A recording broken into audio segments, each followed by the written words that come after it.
Hey, good morning, everybody. Dave Floor here on the Dakota Housing Network with my co-host Greg Larson and some new old guy on the board, Scott. Good morning, everybody. All right, Scott. let's see, Greg. Greg's got a Samsung phone. I just want to make sure it's out of way back in the corner in a bomb box. Okay, thank you. All right, we don't want any accidents happening. The bomb sniffing dog will be here shortly In the studio. Okay, all right. His name is Ralphie. Okay, there we go. All right. Okay, well, as usual, Greg, let's give the interest rate update here, huh? Okay. Okay, I'm Freddie. feeling kind of down today. Do you? How come? Well, just because the interest rate's probably down. Interest rates are up. Really? Making you down. Then I am down. Yeah, then you would be down because interest rates are up. Okay. Mortgage rates. Freddie Mac survey for today. Week ending today, the 30-year fixed-rate mortgage averaged 3.47%, which is up from last week when they averaged 3.42%. Now, in the last yesterday and Tuesday, they probably went up a little bit more because this is an average for the week, so a little bit off on what's happening. And if we move over to Barry Habib, MBS Highway, his update. The last couple days actually had a couple of interesting things. He actually talked about the Samsung Galaxy Note and how that's having effect on the stock market. It's having an effect on Samsung. Samsung is cutting their earnings by a third after the exploding phone issue. And that is contributing to the negative bias that is starting to form around stocks. Now, that will cause some issues with the Fed and their rate hike that's expected in February or in December. So Barry's saying keep a close eye on rates. It would probably be a good idea if you're looking at buying a house and you've got your house picked out and you're talking to your lenders, just go ahead and lock your rate in now. They are expecting the yield on a 10-year Treasury, which is tied to mortgage rates to some extent, to go up basically about 30 basis points, so over 0.25% at some point, probably by December, because they're going to start baking in this expected rate hike. And that's going to have a negative effect on some stocks, and will have a negative effect on bonds also, and interest rates. On interest rates. Yep. Now today, Barry said the initial jobless claims came out, and they were unchanged from last week's figure at 246,000. This measures individuals filing for unemployment benefits. Now, last week, the original number was reported at 249, and that was the best level it's seen in over 40 years, but they revised the lower number even lower down to 246, and today's report remained at that level, which is the best since 1973. Claims have now been below the 300,000 level for 84 consecutive weeks. Now, you look at that, I guess the idea there is that more people, there's claims being filed, meaning people are looking for work, and those are going down. So the theory is that those people are getting jobs. There's less claims being filed, and it's below that number of 300,000. It's been looking very good. But Barry's right now he's carefully floating because this morning the bonds were kind of testing their 200-day moving average, that sort of thing. So there may be some movement around that. So he's carefully floating is what he's recommending today, which still means if you're a home buyer and you got your place and you can lock in your loan, just go ahead and do it. It's still a good idea. So that's what carefully floating means. Carefully floating. Carefully floating means go ahead and lock it anyway. I thought that was like when you're on an inner tube that's slowly leaking. Well, you'd want to carefully float there too, I think. You don't want to get too reckless. It depends upon who's pulling you with their boat, right? Okay. How reckless it might get when you're tubing. Unless you're just floating down the river, is what you're talking about. That's kind of what I was talking about. Okay, all carefully float. Okay, all right. Okay, all right. Minor acceleration. Another one here from our friend Elliot Eisenberg, the Bowtie economist, talking about taxes today in his little blog. Tolerable taxes. Where do you think the United States stands in the average tax burden? And that includes all federal, state, and local taxes. Well, I'd cheat because I read this, but... Oh, you did? Yeah. Oh, okay, well, go ahead and cheat then. You didn't have to tell us that. You could have I looked brilliant. I'm smarter by being honest. So should we ask Scott? Yeah, let's ask Okay, Scott. let's ask Scott. Okay. Where do you think we fall, Scott? Fire away. Okay, the tax burden. This is all federal, state, and local taxes. The average is of all industrialized nations, there are 33 major democratic industrialized nations. The average tax burden includes all federal, state, and local taxes. It's 34.4% of gross domestic product. So where do you think the United States falls on that line, above or below? I would have to say. Mr. Cotta. I'm gonna have to say that we fall below. Okay, very good. Ding, ding. Hey. You win today. We have no prize for you. I'm sorry. Oh, okay. All right. Well, bragging knowledge rights. is power, You right? can Bragging have my- rights. you Knowledge can is have power. my Bragging rights. So you can have the phone. There we go. Denmark is the worst place. They have their taxes are at 50.9%. Next is France, no surprise there, 45.2, and Belgium at 44.7. The least taxed nation. Anybody, you want to make a guess?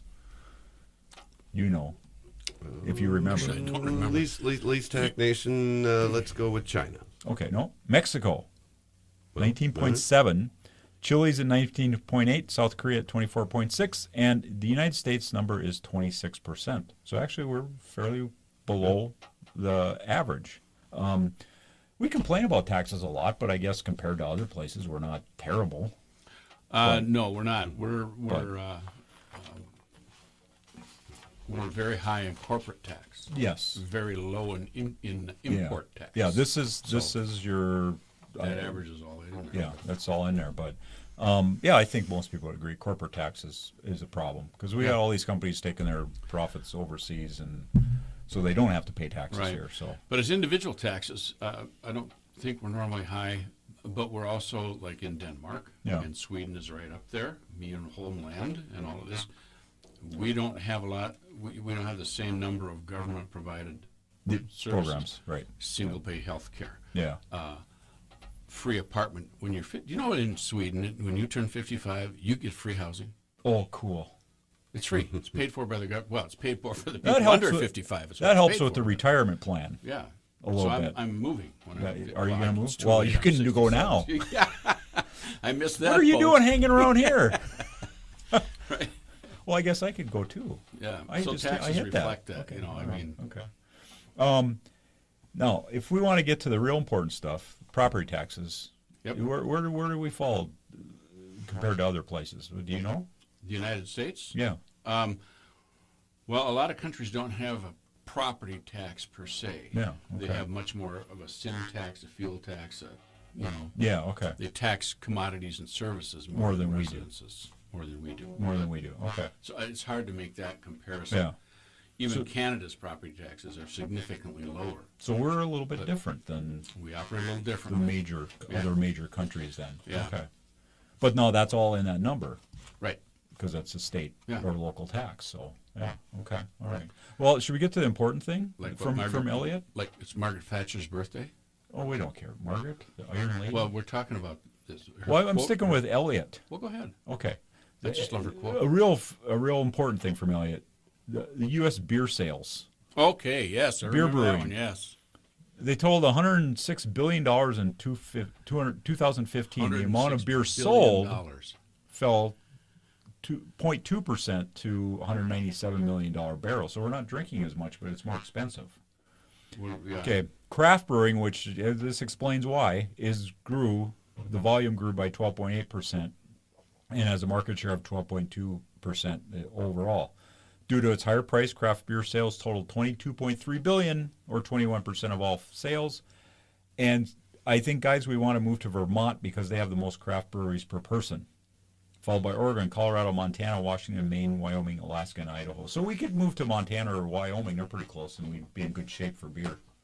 Yeah, go to Colorado, have cannabis beer. But we were pretty good for beer here in Bismarck. We do all right. We got Laughing Sun, and we got we've got multiple Buffalo breweries. Commons down here. You- Yep. you bet. So we're My good. neighbor brews it. Does he? Okay. In the garage. Yeah, he makes his own root beer and his own beer. My brother-in-law used to do that. Yeah. It's not good. He actually got pretty good at it. Oh. He did well. But I think it's really remarkable what's happened in the beer industry over the last It is. 10 years. You know, I mean, never would have thought. I've always been a craft beer person, but I never would have thought boom. the volume that it is generated. And then also, strictly some of the Mexican beers that have come in Yeah. as well Yeah. are really taking a big bite out of what was the typical Bud Light, Coors Light craft. Oh yeah. And I know a lot of people are brewing it in their home. Yeah. go, you go get the keg of your craft beer, I guess, and you serve that up in your house. So you want to have a nice spot in your house to do that. So yeah, okay. So I was talking with in that light. Okay. Where beer consumption is down, wine consumption is way up. Wow. And I was talking to a friend of mine who used to be a distributor, and he says craft whiskey sales are way up. Okay. Single barrel bourbons and all that. Okay. All right. So are we ready for a break, Scott? Yep, let's All take right. her. Let's take her. Currently, it's 33. Weekends with Twilight Zone Radio on Super Talk 1270. All right. We are back on the Dakota Housing Network. Dave Floor, along with my co-host Greg Larson. and Mr. Scott on the board.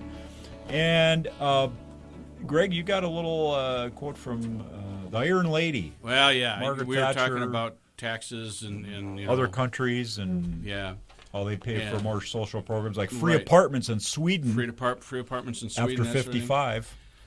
Margaret Thatcher she has two famous quotes. Remember, this was a very conservative Iron Lady. Yeah. Oh yeah. So her deal. Her and Ronald Reagan were best friends. Right. One of the quotes she said, and I'm old enough to remember her, so I can hear the voice saying this. She said, "Socialism works only as long as you have people from whom you can take." Yeah. Yeah, and there's becoming less of us as Yeah. of a certain generation anyway that's out way there. that So happens. yeah. I hesitate to bring this up a little bit because it's one of our partners. I mean, Yep. you as a realtor, me as a Yep. investor, mortgage, or Wells Fargo is just going through a rough time. They're not having the best week. Mr. CEO, Mr. Stumpf, is that how you say that? Stumpf. What a bad Stumpf. name. I for a banker. I use Stump. You Stump. I don't know, but anyway, Probably the John only Stump. worst name would be Repo. Yeah, I'm Bill Repo. I'm Bill Repo. Yeah, Mr. Stump finally resigned yesterday, and I think this might have had something to do with it, Greg and Scott. Are you going to say golden parachute? Nope. Okay. Well, that probably did too, but I think this was the deciding factor. Comes from an article from the Housing Wire. Nuns demand answers from Wells Fargo on fake accounts. Now, if you got some nuns coming after you, I think you want to. Okay, I'm out of here. Yeah. Because they're going to be serious. But in Philadelphia, a group of nuns and other religious investors in the Philadelphia are calling on Wells Fargo to cough up more information about the bank's business practices, and they want changes to the bank's leadership structure. They got got it. one. They got it. They're going to have a new guy in there. What happened? So I think that was the key. Is the nuns are after Could him. be, yeah. And he said, "I'm out of here with my golden parachute." Yeah. Do we know what he's going to come away with? He No, gave back the $40 million. He gave back like $40 million, I that believe. was like stock options or something. Sure, Oh, big deal. I'm thinking that's probably a single-digit percentage of what he's made there. Yeah, they said he's worked there for 30-some Yeah, years. yeah. But his salary was like $20 million or something, just base salary. It's like, okay, are Yeah. you going to get that back? Probably not. Yeah. So I think he's fine. I think he's okay. I think he's okay. And we should say, Wells Fargo is, in the terms of the Trump, huge. Yeah. They're huge. Okay. And there's so many factions to that business that folks, if you have an account at Wells Fargo in Bismarck or Mandan, you're probably just fine. Yeah. First of all, they're far enough down the food chain where they're not affected by this. But secondly, it's another corporation named Wells Fargo. It's not the big corporate overwhelming deal. So I wouldn't grab all my money and run from Wells Fargo today. No. Because it's still a very stable organization, and the local banks, at least in Bismarck, are pretty darn good. Yeah, I'm sure you know the head of the bank here for the western part. John's a great guy. Yeah. I don't think locally we should be too concerned about him, and I don't know if anybody had that happen to them here. I would be surprised. I can't imagine, but I think the pressure was in the California area, the way Right. it sounds. It was where the real pressure probably was at, one so. branch out there went rogue, Yeah, and the leader now is going to pay the price. they 5,300 people they fired. I think they said over the last 3-4 years. So it may be more than one branch, but I think it was kind of in the coastal areas. I think is where the problem was because you had more people and more access to accounts and More people, bigger branches, etc. Yeah, so And anyway. these branches are all very competitive, I mean, so when you're looking at it as far as a bonus structure goes, Absolutely. so if somebody next to you in a point. similar area starts doing well, it's like the creepy clown syndrome. If you don't have a creepy clown in your town, you better get you one. Because it just, it's big news stories. So, I mean, in a competitive field like that, everybody wants to be talking about Clowns Night. So I'm sure, once somebody was making up these accounts and setting this up, it's like, look at the great success we're having in this branch, in this market. How come y'all ain't doing anything like that? Yeah, that's right. Yeah, and that, like you're right, more competitive in those bigger areas. Right. Yeah, Absolutely. Creepier clowns, yes. there you go. Okay, Which is just scary to start with. yeah, big news. Big news. Yesterday, Tuesday, I believe. We always talk about the Consumer Financial Protection Bureau here every once in a while. The friends of everyone. And we actually had the director, Yes, we did. Richard Cordray. Joel Sheehan, our other co-host, interviewed Director Cordray and Senator Heitkamp Right. a couple weeks ago. We played the interview on the radio 2 weeks ago, And it's available right now. and it is available on Super Talk 1270 podcast. 1270 on a podcast. And Joe, obviously short amount of time to interview. So you didn't get into too in-depth questions, but the CFPB kind of got knocked on their heels this week. They had a case with PHH Mortgage, and what happened was there was a case where the CFPB said PHH had violated some RESPA rules and it was deal with more marketing servicing agreements and kickbacks and stuff. And they had an arbitration hearing, and this administrative judge said, okay, this started in 2009. For a couple of years, I'm going to fine you $6 million, and you've got to pay the CFPB. Yeah. Well, Director Cordray didn't think that was good enough, so he then went back before 2009, which was actually beyond the statute of limitations that was within RESPA, and said, I'm going to fine you $109 million. So he basically upped it $100 million is fine. PHS then filed a lawsuit to void that, said he didn't have the authority to do that. Well, PHH won their case. And the judge, it was a 3-panel judge, a circuit court in D.C., and they came back and said that the director exceeded his authority, and they said you go back to the original fine that the administrative judge said, and then they went further than that. They said the structure of the CFPB with the single director, which we've talked about, that he is accountable to virtually nobody. He can only be removed from his spot by the president for cause, meaning he would have to really do something bad to get removed. He would have to tick off some nuns. He goes to the Federal Reserve to get his budget. He says, I want this much money, and they give it to him. He's not part of Congress. He's not overseen by Congress. He is like the god of consumer financial world, and accountable to nobody. He goes and speaks in front of Congress 3-4 times a year, and he just tells them what he's doing, and then they yell at him, and then he says, okay, see you later. Next time, I don't care. You go ahead and yell at me. He answers their questions. I mean, he's very polite, obviously, but so he got knocked back on his heels here with this, and they said that the structure is unconstitutional. And they said they related him to somebody like the Department of Defense director and the Treasury Department, where you have a single director, but he serves at the will of the president versus the president can just, I want somebody new in there, so I'm replacing you. Where right now, or had been for cause only. So they related him more to like the head of the Treasury. Okay, so that means that now the court, they said that's what he is now serving at the will of President Obama. Okay, they basically said we're going to restructure you through this decision and say you serve at the behest of President Obama. And so they're saying that this current structure was unconstitutional. Now, the effect of this, some people are saying, well, the finance industry, the banks, et cetera, that were railing against the CFPB all the time, they're going to get what they asked for, because now you're going to have President Obama will keep him. Yeah. Because that was his guy to begin with. But now if we get a different president, it's going to be a different president. Okay, whether it's Hillary or the Donald or Gary Johnson, unlikely, but there's 3 candidates. Who are they going to want? the Donald is probably going to want somebody totally different. Hillary might keep him, because she doesn't have anybody else necessarily. But if the Donald would get in, and you're going to have somebody totally different in there, and then 4 years later you get somebody else in as president, and then they pick somebody else. So the financial industry could get this whipsaw effect where you've got different priorities for people, and that creates more chaos in the financial protection world. They said than this, so it'll be an interesting thing that plays out. And we can talk a little bit more about it when we get back from the break, Greg. But and they anticipate that the CFPB will appeal this decision, and and try and say no, that court was wrong. Yeah.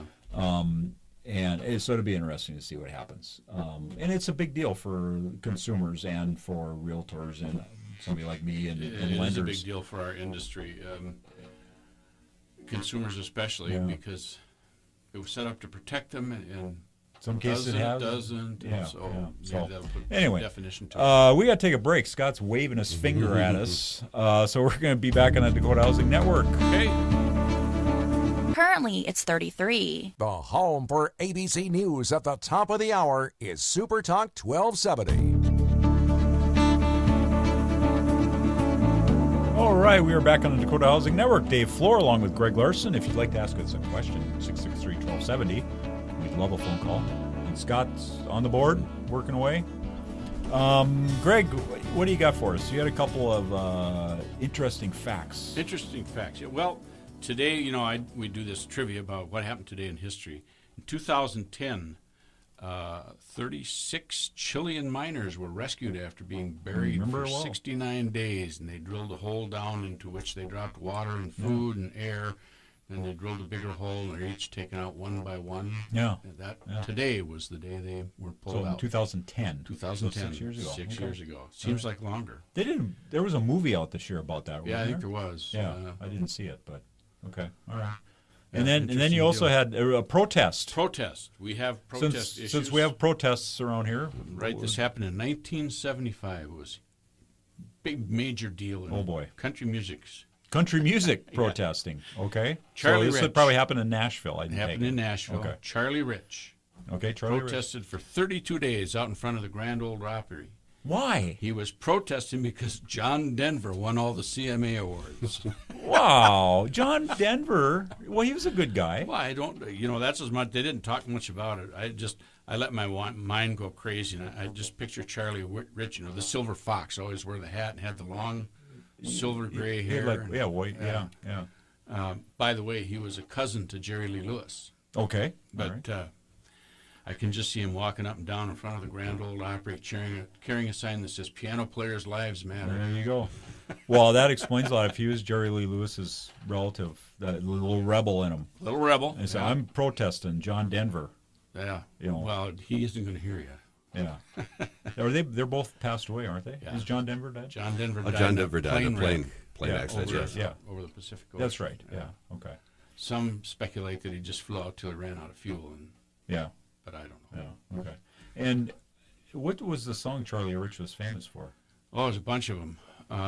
Hey, did you happen to see the most beautiful girl there in we the go. world? Okay. All right. Yeah. Thanks, Scott. That was right spot on, man. That was spot on. All right, so if people want to start calling in now. Exactly. We'd like to hear some more of that. Any ladies want to have a little crooning done for them? Scott's available. You got to wonder about what family Christmases were like in that family. We got Charlie Rich, we got Jerry Lee Lewis, and we got Jimmy Swaggart. All first cousins. And Mel Tillis is in there someplace. And no wonder he stuttered. Who was the guy with the Gilly? Mickey Gilly? Mickey Gilly. I'm thinking Mickey Gilly is somewhere in that. Was also a cousin. So oh, my goodness. Must have been a great time around the old piano. Oh, that would be interesting. Right? No wonder, though, Mel Tillis stuttered. Yeah. He's trying to get a word in. Let me out of here. And he just couldn't get a word in there with those guys. Okay, so now, Greg, lawsuits. We were talking CFPB lawsuit. They lost. Now somebody else lost. Last week, the National Association of Realtors settled their lawsuit with, and I can't remember the group, but patent trolls. And what's a patent troll? Patent troll, it's basically a group of lawyers. Oh, evil. And Okay. some of this is good, Okay. some of it is bad. They would cruise old patents and buy them up, Yeah. and then threaten you with lawsuits Okay. if you didn't pay them for the use of their patent. Okay. What would happen with realtors is we all have search engines, we have websites. Come look at these houses. We have a virtual tour where you can see pictures of the house. Well, there's a little computer program that relays these photos, and somebody bought that Okay. patent, which is years ago. They're saying, you're using my patent to play your photos. Yeah. I want this amount of money Yep. for you to Okay. use a patent. Most of the brokerages that they sued or threatened to sue couldn't afford a lawsuit, so they would pay the fee. Sure. Okay. And they started complaining, and it got more and more prevalent in the real estate industry. But it also took down a whole bunch of fantasy football. Oh, really? Well, now we're in. Programs. Now Now we're. we're- Boy, now you've ticked off the Because American public now. Yeah, they were saying your search engines and things to put your teams together. We Yeah. have that patent. You can't do that. Oh boy. There's actually one major fantasy football league that shut down because of it. Oh boy. So anyway, lawsuit is settled. Okay. Yeah, we weren't doing that. Yeah, we're outside the parameters of what you can do patent restoration for. And there should be patent restoration. I mean, if you've patented something and someone steals it, you ought to get restored. Mm-hmm. So, but they were way outside the bounds, and they settled that. So now realtors, and they paid a boatload of money. I can't remember what it was, but so realtor search engines are safe, but all kinds of small search engines around the country are safe because of this lawsuit. Okay. Fantasy So football search engines.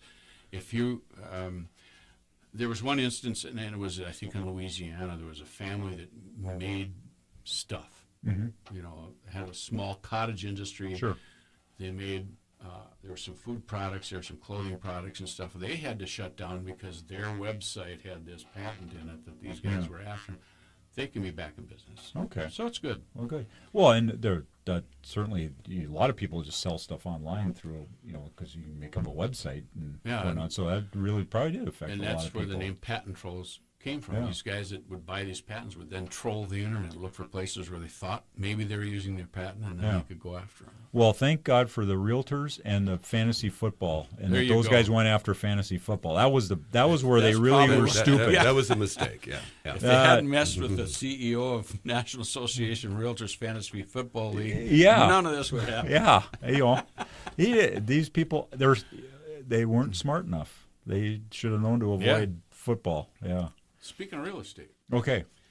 we have the third quarter ending, of course, September 30th. Let's talk about it. And there are some interesting trends in North Dakota. Okay. People are saying, let's wait for this market to crash and we'll buy a house. Oh, yeah. I honestly get almost daily, is the market starting to recover? And I'm here to tell you the market never failed. It didn't crash. Didn't crash. Didn't go down. As of the third quarter 2016 compared to the end of the third quarter 2015, across North Dakota, people are buying more homes. It's up 2.5%. And people are paying more, and their homes are worth more by about 3%. Well, This time last year. what's up with that? I can't tell you, man. Our economy was in a tank. Well, oil was in the tank. Oh, Home okay. buying wasn't. All right. I think probably in the western part of the state, those folks have some issues that they tell me now are kind of recovering, and that's your experience. Yeah. So that's getting back to normal out there. It's not breakneck, but it's back to normal. And so I think the eastern part of the state maybe carried those numbers. They're probably a little higher in the eastern part of the state because those are state averages. In Bismarck, Mandan, year to date, now this is for, this isn't this third quarter. This is compared to September 30th last year. Okay. There's been no change in house prices. None. Okay. So Zero, they're zero. So they're flat. And numbers of units sold is good. Mandan is off a little bit from this time last year, but that's because if you look at housing starts, they were all late last year because of the early rain and stuff, and so those houses haven't sold yet, and so those numbers are off a little bit. Okay. And if we take out again these homes $400,000 and up, which we have a bunch of on the inventory, those numbers even look better. So 2014 was a killer year. 2015 was a good year. 2016 is identical almost. Well, I can tell you with our programs at North Dakota Housing, which is primarily first-time home buyers, we are up on number of homes or number of loans. Yeah. Probably about I think it was 8%, 9%. Dollar volume is up like 20%. So that means more expensive homes. So we certainly see an increase in business, and I think some of that is probably that people have recognized that prices have stabilized, maybe come down in some areas. Obviously, I think Williston, Dickinson, Minot, they've dropped, and people see, well, this is my opportunity. Interest rates are still low, so that affordability is there. And we talk about affordability index, and North Dakota is one of the best places for that. Yeah, I got those numbers too. So yeah, I see what you're talking about. We see it in business. Locally, year to date, it's the same. It's unchanged, but the numbers of units sold is up. Yeah. Okay. So we're in a stable market, folks. It's not. Don't wait for this one to fall apart. It might just stay where it's at for a while. We don't know, but it's a great opportunity. And we talked about interest rates possibly bumping up. Yep. In the next couple of months, 0.25%. So now's the time to jump in. Yep. And now we're going to have to go away. Okay. So we got to take a break, and we will be back on the Dakota Housing Network for our final segment of the day. Currently, it's 40. The Jim Bohannon Show is here. Super Talk 1270. All right, we are back on the Dakota Housing Network. It's Dave Floor and Greg Larson and Scott on the board. Greg, yes, you have something about outdoor remodeling, supplanting. Yeah. As a return on investment to invest in your house. Usually you think, oh boy, I'm going to redo the kitchen or the master bathroom, and I'm going to get this big. I'm going to get all my money back out of it because I've updated it. But now there's a trend the other way, where there's something overtaking that idea, and in fact have overtaken it. Yeah. It's succeeded. Yeah, we talked a little bit about this last week. You and I had talked a while back about there's a big trend on what people find desirable in homes. Yeah. Remember we talked about the panic rooms. Yep. That's a big deal now, building a panic room into your home. Yeah. I would say, put a 50 caliber howitzer. But that's just me. But that is a thing. People are concerned about safety and whatnot. A safe room that's reinforced, that has its own contact system. Yeah. That has an air filter, so that you can a safe place to go if your home is invaded. Which is, I don't know if it's a good idea. I expect it is because people are paying big money for it. Sure. Yeah. Well, the next big deal is now. It's always been if you want to upgrade your home, the best return on your investment has been either redo your kitchen or your master bathroom. And that's been for long time, years. Well, now these panic rooms are right up there with it. But the number one now in return on investment and in what they call the joy score. Oh, the joy score. Very nice. Well, that sounds nice. Okay. Well, that's from the National Association of Home Builders. That's their term. But is outdoor remodeling projects. Okay. Landscaping, fancy decks, outdoor kitchens, pools, which in this area of the country is probably a pool. I still think it's a toss-up. Yeah, it's an asset if you want it. Yeah, but the outdoor great room is being exactly quite a thing where you can live. Yeah, a pool is not. I understand why people want a pool, but not everybody does, especially here. Correct. So to me, that would not be a big selling point nationally because you are talking about it. You're up here. You're going to have a limited number of buyers that look at it as a positive compared to a negative. Hot tubs are big again. Hot tubs would be better. Outdoor kitchens are huge. Yep. And we're seeing around town. As you know, I am a cook, and I auction off dinners for fundraisers. And I did one, and some folks put me off until they finished their outdoor kitchens so they could have it out there. And I could live in that place. That was it had heaters in the ceiling for when it's got cold. Oh boy! It's got fans. It had a whole outdoor kitchen, refrigerator, the whole 9 yards. So this was like a covered sitting area with a fireplace. It was more like a sunroom type area. Covered. Yeah. But the whole deal. So the joy factor, number one, is in remodeling homes, kitchens and bathrooms is it's 1 to 10. They're about 9.2, 9.3. fancy decks is 9.8. Oh, okay. And nice landscaping with features is Ooh, 9.7. Like a waterfall or I something. would get a koi is what they pond. mean. A koi pond. Yeah. Okay. Yeah, that's what I want is a koi pond. Really? No, I don't. Okay. So anyway, that's the finished projects bring Okay. resale. And So what constitutes a fancy deck? What would be a fancy deck in your opinion? Like In my multiple opinion, levels or Yeah, here they're talking about one that serves more than sitting space. Okay. So kitchen, So a kitchen. koi pond, hot tub. All in one spot Wouldn't that be on your something? deck. Right. Okay, all right. Okay. So that's a fancy deck. Okay. And that's really interesting. People are living differently. Yeah, yeah. You know, we're seeing the trend. We got tiny house nation now. We're seeing Yeah. a trend, not in you would think us old baby boomers, we'd be the ones wanting a smaller house. Mm-hmm. You know, we're trending to bigger homes. Yeah, it's interesting because that's two different sides of the coin here. The Right. outdoor kitchen and the fancy deck and the koi pond and everything versus the tiny house Right. thing. And well, millennials, the studies are, millennials are now ruling the world. They're the number one home buyer in the United States, and they're trending to smaller homes Yeah. with fancier decks. Keeping the guests. Smaller Developing homes. outdoor living homes. Okay. Living space, yeah. Okay, so a smaller home with a fancy stuff outside. Right. Okay. Well, Yeah. well, And much more mobile. They're not tied to the house. yeah. They Well, seem to want to be tied to the house. Like, maybe that's not the right term, but baby boomers are a stay-at-home generation. yeah, Gen X is kind of are too. yeah. Not millennials. So this They don't see homes as a long-term place. We're going to move to another place. We're going to do this. Well, and that's part of the issue facing, the industry, so to speak, real Yeah. estate and Yeah. lending and everything. Is this generation going to buy homes like the previous one did? Yeah. Like the baby boomers, especially, because they do want that mobility. Are they just going to become more renters, rent longer than we did? Yeah. Move out of mom's basement. Yeah, well, yeah.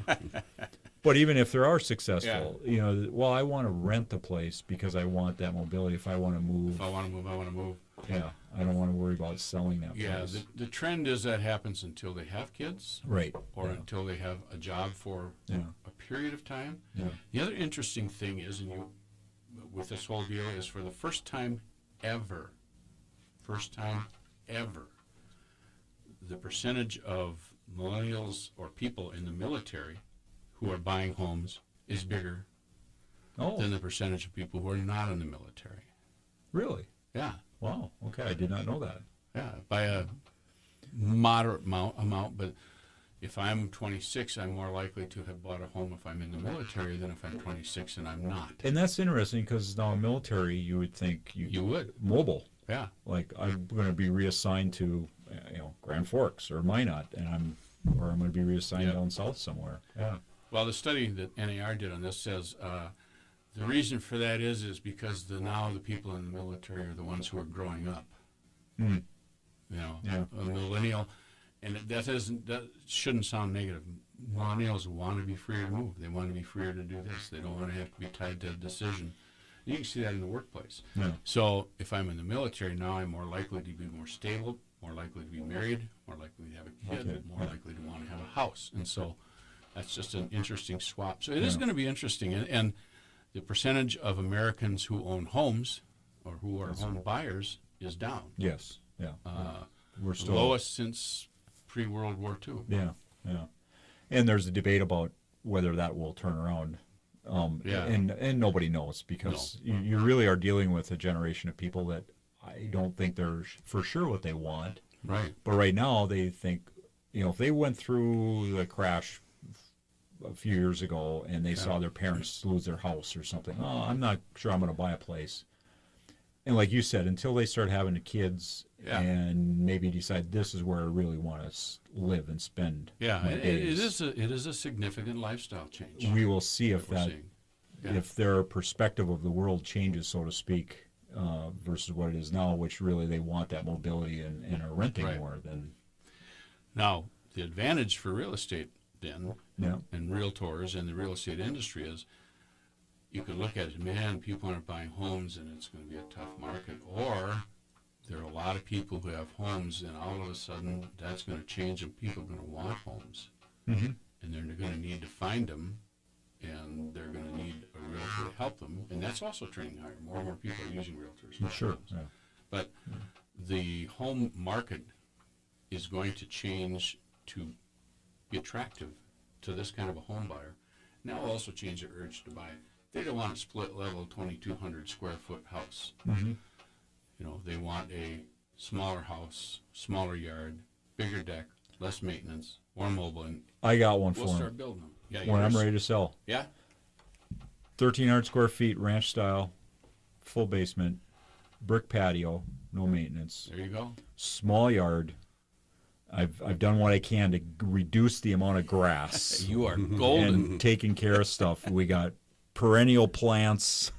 we're set to go when we're ready to sell. I'm probably good too, Yeah. except for the small amount of land. Yeah, But, yeah. My yard is mostly maintained by deer, rabbits, and raccoons. Well, there you go. You got grazing. They got grazing There you rights, go, right? grazing rights. Yeah. And now you're gonna fix your flood problem down your Yeah. way. I saw that in the news this week. Yeah, that the voters approved it, so Yeah. there will be.